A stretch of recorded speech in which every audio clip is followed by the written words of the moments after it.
Welcome back to Coffee and Conversation and Audie. Yes, Audie is in my lap, in case you hadn't noticed, because I had taken out Mr. Brush. There's a lot of cat hair in this, because I have been brushing him. Yes, okay, I'll get your chin. For those of you who do not regularly brush your pets, I would strongly suggest you consider it, because when my neighbor Jane's cat, Macy, got older, she stopped caring for herself the way she once did. But she didn't want to be brushed because she wasn't used to it.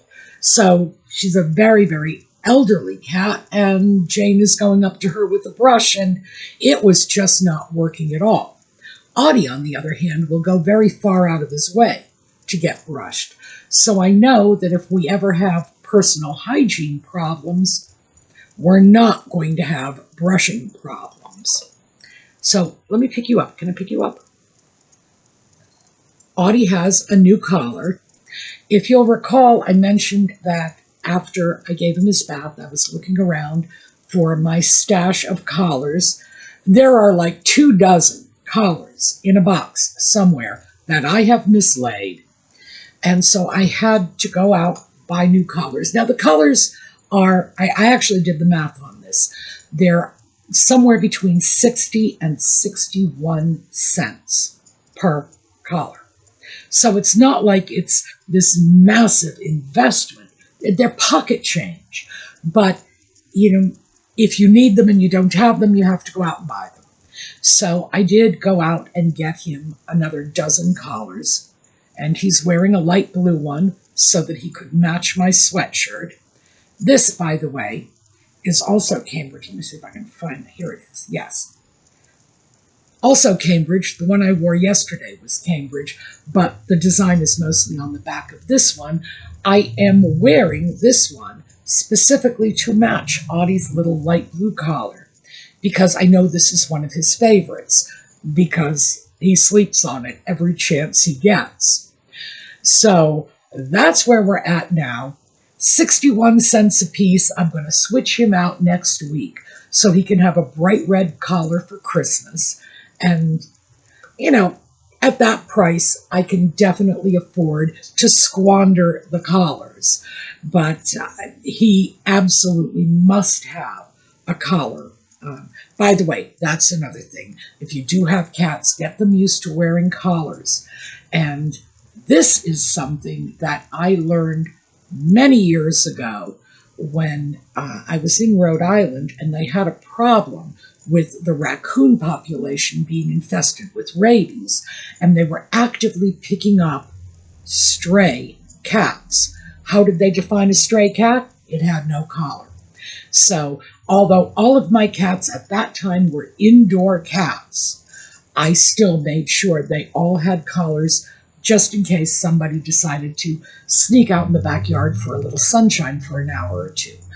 So, yeah, if you've got a collar on your cat, people know it belongs to someone. So that's my kitty collar safety message. All right, we are going to break very quickly for the intro, and we will be right back.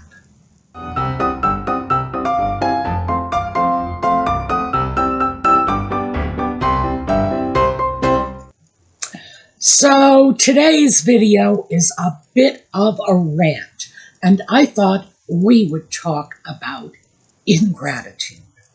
Now, I know because you folks have been with me, we've been together for a number of years, and I know that ingratitude is the sort of thing that makes our community somewhat sad. I suppose it ticks some of us off, but I think the overall feeling is it's sad to watch someone who is given something and doesn't even have the common decency to be appreciative. Now, I know this from not just the comments to the videos, but from the difficulty we have as individuals when we talk about things like downsizing.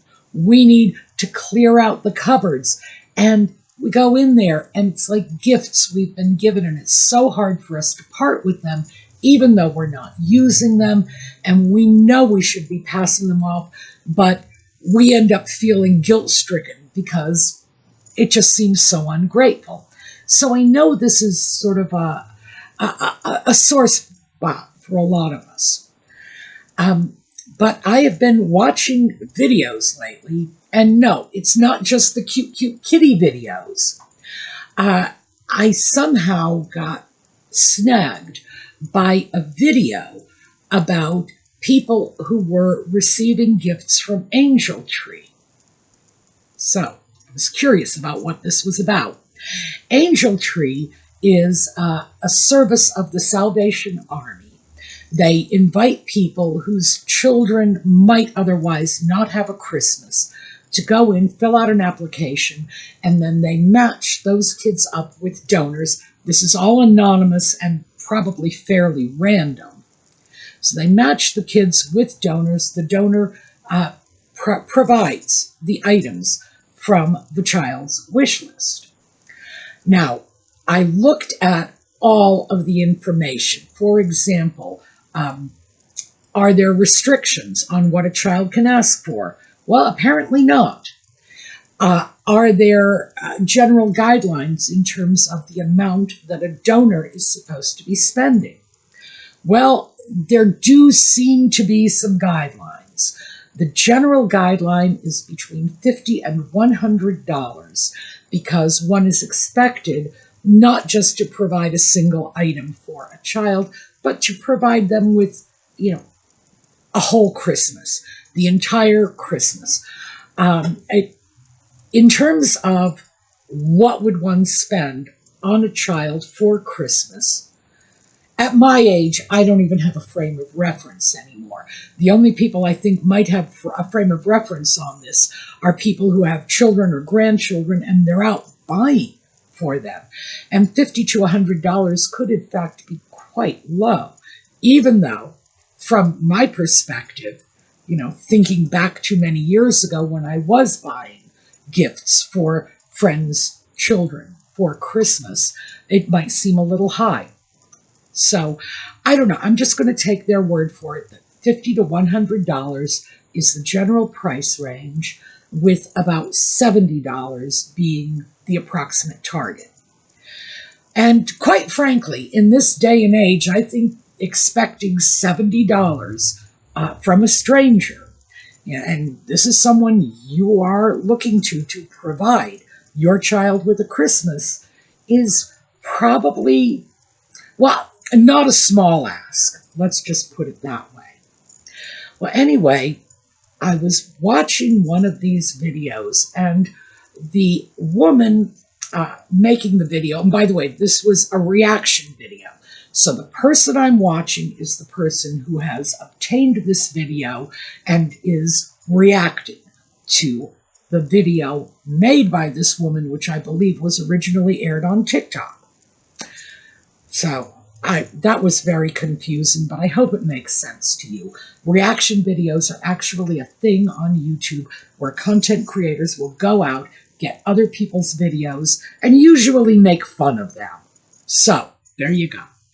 Anyway, this woman was complaining because she had signed her children up for Angel Tree, and she had requested an electric scooter for her son, and someone got him a regular scooter instead, which she was very upset about.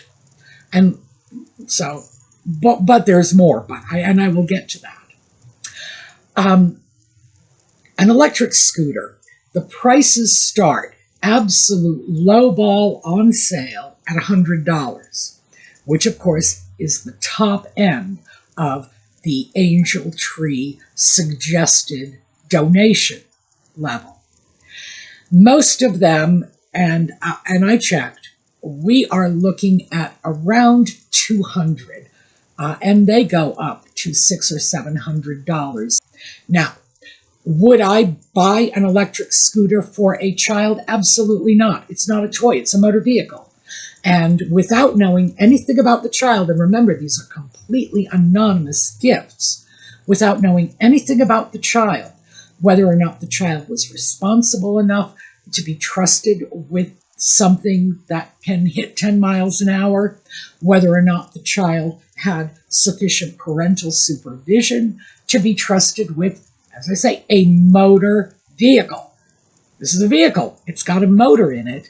And also because I recently came across a story where a young woman was riding an e-scooter on the streets of some town somewhere and hit someone and killed them.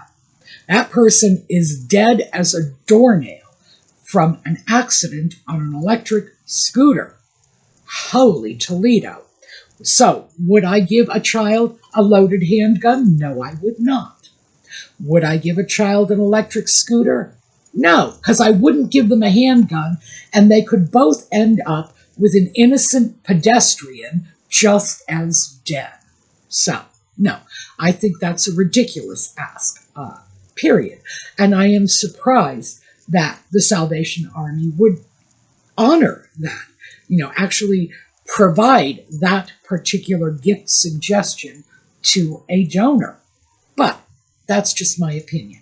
Some parents are okay with this, and obviously this mother was okay with asking for an electric scooter. And again, we're talking something that is probably in the general price range of $100 to $600, with an average of somewhere in the range of $250 to $300. Okay? But that's not all. She was also complaining because she had requested a Dolce & Gabbana diaper bag. I do know what they cost. And the donor gave her a Mickey Mouse diaper bag instead. And now this was a gift for her baby. Okay, so yeah, Dolce & Gabbana diaper bag, $1,500. Just saying. Because, you give me designer stuff and I know what that's going for. But let's pull away from that for a moment. Have you ever known a baby that even knew what its diaper bag looked like, never mind how much it cost? As far as a baby is concerned, you can keep their spare diapers in an old Walmart plastic grocery bag, and it makes no difference whatsoever to the child. So someone went out and got the child a Mickey Mouse diaper bag. The mother was very upset. She had asked for Dolce & Gabbana. Yeah, who is this for? Her or the baby? I would say offhand, it's for her.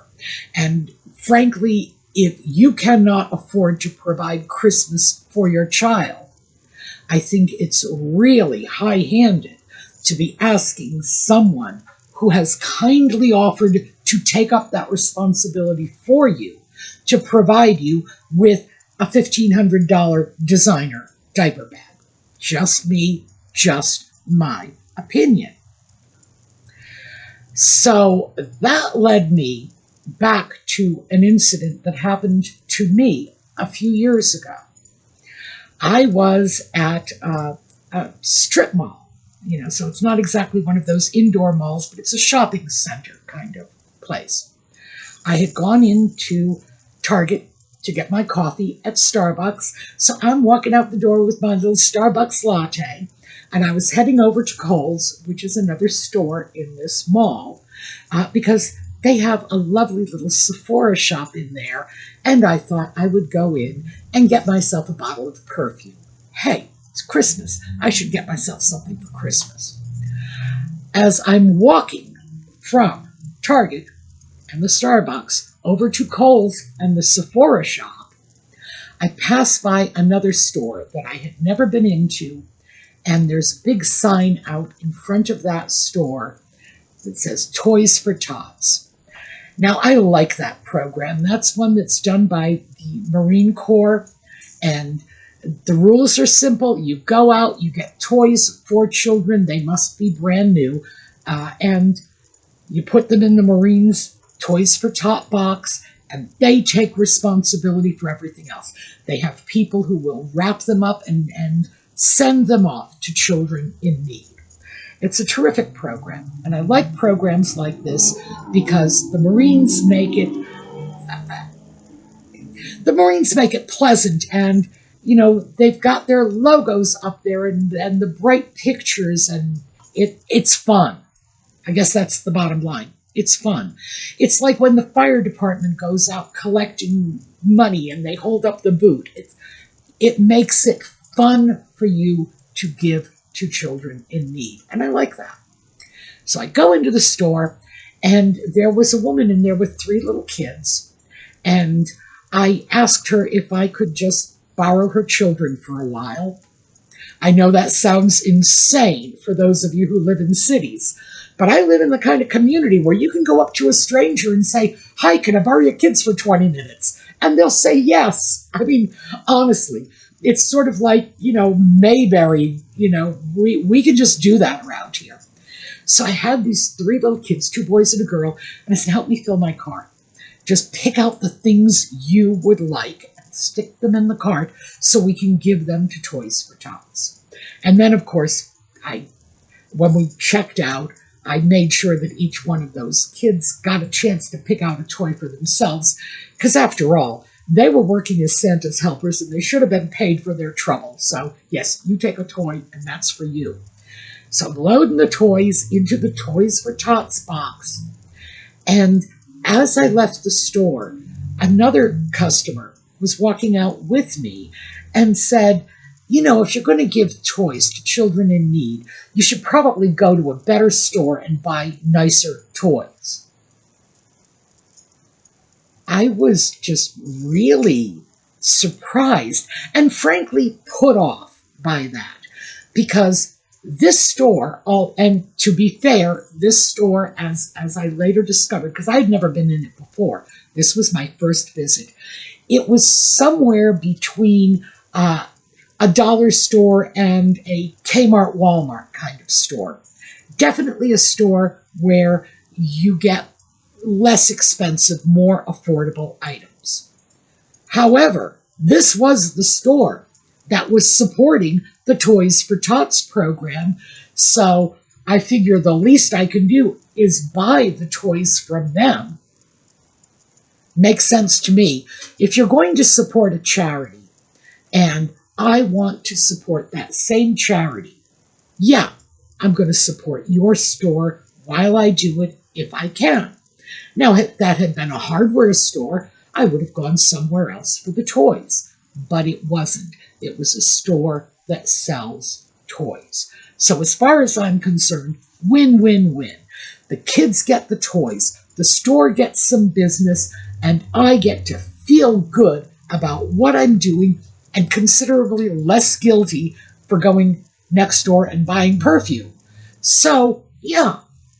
However, on the way out of the store, it's like I got somebody who is basically shaming me for buying toys for children that she did not consider appropriate. Now, do keep in mind that these toys were picked out by other children. So I know the toys are going to be valued by kids because I got little kids to pick them. So there's a postscript to this. This season, went to Target, got my latte, walked past that store. There is the Toys for Tots sign in the window. I'm heading over to Sephora to look for perfume. And you know what? I walked right by that Toys for Tots sign. That experience I had a couple of years ago, it just left me so disheartened, and I just didn't want to do it anymore. Now, I like the Marine Corps program, so I came back with the notion that, yeah, I will go online and I will try to see if I can just send them some money and let them buy the toys for me. But am I going to do it myself? No, I'm not. I'm not. Because someone completely ruined it for me. But here's the thing. They didn't just ruin it for me. They took business away from that store. They took toys away from children who would probably like them. As I say, they were picked out by other kids. You want to know what a kid wants, you get another kid to tell you. They just rained on Christmas. It's like that person was a Grinch. How awful. And they're doing it with this notion that I should have been buying better toys for these kids. And that leads me right back to this lack of normal human gratitude. I would think anybody would be pleased that children in need were getting toys to begin with and not be criticizing anyone for attempting to provide them. But here we are. We're living in a society in which it's okay to play this charity is only valuable if it hits a certain threshold. I mentioned before that I was better at buying presents for children when I was younger, and my friends had children because they were like a little laboratory experiment. I could find out what kids liked by what they would do when I would give them presents. A positive reaction, I know what kids like. If they were just sort of, oh, thank you, Auntie Sue, and trudging off, then I know it wasn't a big hit. By the way, that never happened to me. Because I would get penny toys. I would go out, starting in January, wherever I would find myself, whatever kind of store, like dollar stores. We didn't have them in those days, but we did have 5 and dimes, and we often had small independent stores that operated on the same principle. For example, because I lived in a city, I had Chinese stores that were run by Chinese merchants that largely served the Chinese American community. I could get the most incredible stuff there, and for like dirt cheap prices. So what I would do was I would buy penny toys, and the penny toys would be things like pencils with dinosaurs on them, glow-in-the-dark alien heads. Oh, those were always a huge, huge hit. I could get Pez dispensers of Disney princesses or superhero cartoon characters. I could get Matchbox cars. I could get all kinds of little stuff. And these toys were dirt cheap. I was literally buying them out of the change, clinking around in the bottom of my handbag. By the time Christmas rolls around, I had gift bags stuffed full, 2 or 3 dozen of these little toys. And I know they were huge hits, because one family in particular, my friends had 3 children, and when they knew I was coming by for Christmas, those kids would be out on the front porch waiting. Can I take your coat? Could I take those bags for you? Because they knew what was in those bags. Penny toys. And the kids would just dump the bags out in their laps, and it was like Halloween for them. So much stuff, little stuff, because kids don't look at price tags. Kids want the fun stuff. And sometimes, in fact, I would dare say most times, the fun stuff is dirt cheap. You just have to find it. It's the stuff they don't see in their own neighborhoods. It's the stuff they don't see in the department stores. It's the stuff you have to go out of your way to unearth at a store that caters to the local Chinese American community or something. So yeah, I am a huge, huge fan of penny toys. And on the rare occasions when I've gone out and gotten larger, more expensive presents for children, particularly my friends' kids, they have never been as well received. Now keep in mind, my friends' children were well raised. They would always very politely say thank you, and I'm sure they liked what they got. But if you're spending, well, in those days it was $30 or $40 which I imagine is probably a lot more now, what you were really doing was getting the kid a coat or, something, sneakers, something that would improve the quality of their life, but also take a little bit of the burden off their parents. The truth is that's not what kids want. They might look at the cool, trendy jacket and say, oh, thank you, this is what I wanted. But in reality, they wanted that bag of penny toys. Even when they got older and started moving into their teens, they would be looking with envy at the younger siblings and the bag of penny toys. So I think ingratitude is something we see from adults and not children. Because most of the time, even if a child is sulky and ungrateful, it's not about the child.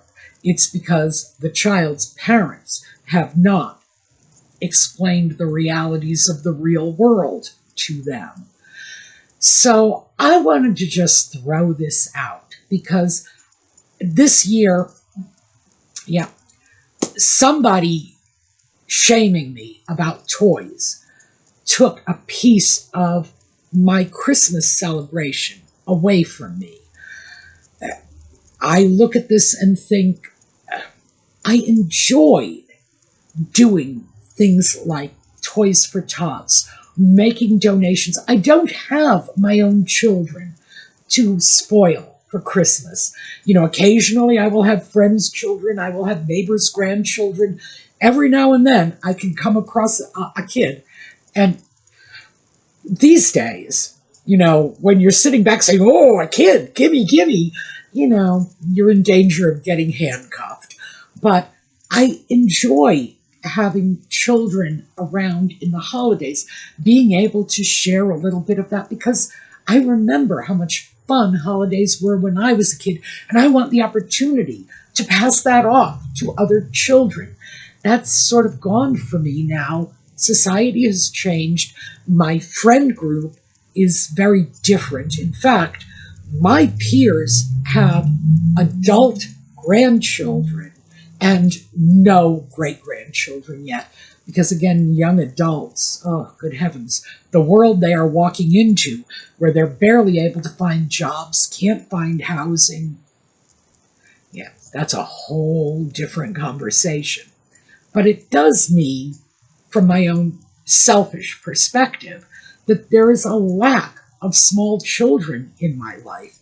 And I do feel cheated because somebody made me feel bad about it. And I walked away from an opportunity to provide some Christmas cheer for children because I didn't want to have to confront the unpleasant feelings that brought up for me. It shouldn't bring up unpleasant feelings. And that was all sort of brought to mind watching this video of this ungrateful woman who someone gave her son a scooter.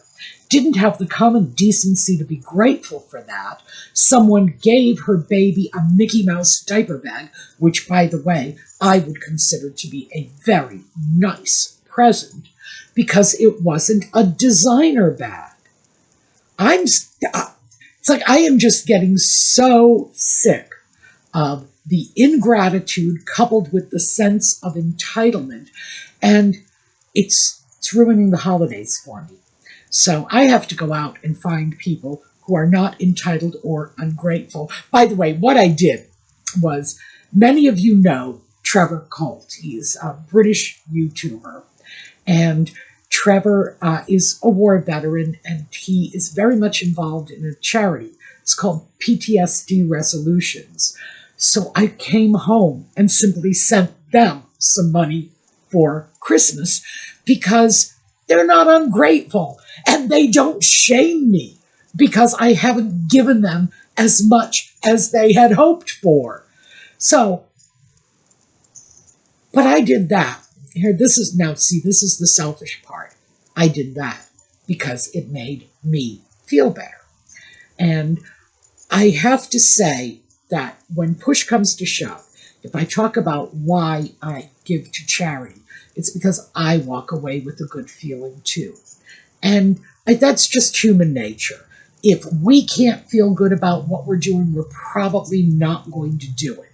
So think twice. I guess that's the bottom line before you criticize somebody for making a charitable contribution of any sort. I know I don't have to give that advice to our community because we are not sociopaths. But yeah, so that is my sort of rant about lack of gratitude. Do I think this is strictly the province of the younger generation? No, I don't. I think that this just cuts across all age groups. You can find older people, younger people. Anybody can be entitled and ungrateful. The only reason I think we believe it's mostly younger people is because older people usually don't go on TikTok to expose their ingratitude to the general public. But I did want to share that because it was my rant. Like I say, I managed to make myself feel okay in the end because I could take that money that I was going to give to the children for Christmas, send it over to two veterans in the UK. Folks in the UK are having a hard time. Energy costs are very, very high there, so their heating bills are high. It worked for me. Let me put it that way. It worked for me. I was able to walk away feeling like I had done something about the holiday that was more substantial than, I'm going to go get a latte and buy myself a bottle of perfume. It's hard to feel good about yourself when that's how you're celebrating Christmas. And I need to feel good about myself. So, yeah. So anyway, I thought I would share the rant with you.